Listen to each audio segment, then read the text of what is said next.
कभी कभी कुछ बातें कहीं नहीं जाती, बस वक्त के साथ हल्की हल्की दिल में गूंजती रहती हैं, जैसे किसी पुराने गाने की धुन जो अब भी कहीं दूर से सुनाई देती है। कई महीने बीत चुके थे उस मुलाकात को। आरव अपनी नौकरी में व्यस्त था।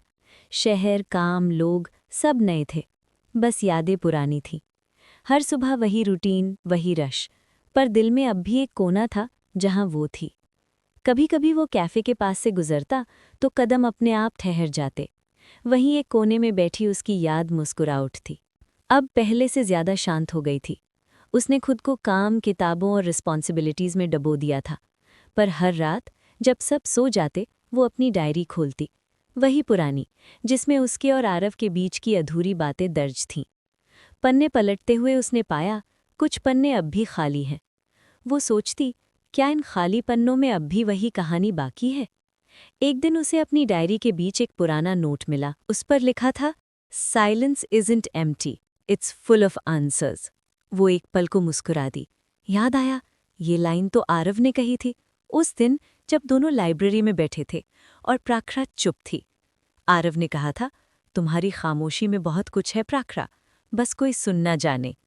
उस दिन वो बस मुस्कुरा दी थी, और आज वही मुस्कान उसके दिल में फिर से गूंज उठी।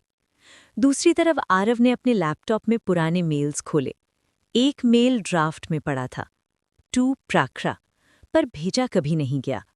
उसमें लिखा था, कभी कभी लगता है हम दोनों एक इनकम्प्लीट सेंटेंस जैसे हैं।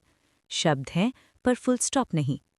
वो मेल आज भी ड्राफ्ट्स में था, जैसे उनकी कहानी लिखी तो गई पर भेजी नहीं गई।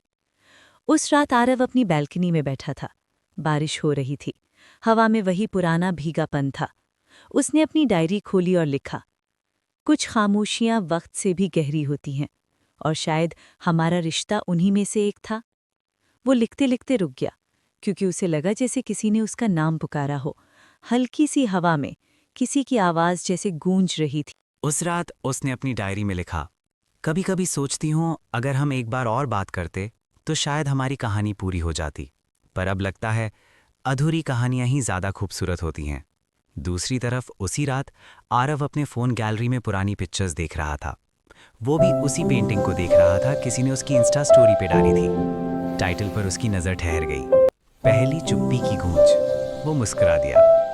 कभी नहीं सोचा था हमारी चुप्पी एक कहानी बन जाएगी। धीरे धीरे दोनों अपनी जिंदगी में लौट गए, पर जब भी रात होती, बारिश गिरती या कोई पुराना गाना बजता, दिल के किसी कोने से वही गूंज जाती, पहली चुप्पी। कभी कभी दो लोगों के बीच जो खामोशी होती है, वही सबसे लाउड कन्फेशन होती है। To be continued. Next episode, खामोशी का जवाब, जहां वो चुप्पी अब बोलने की कोशिश करेगी और दिलों में सुकून लौटेगा।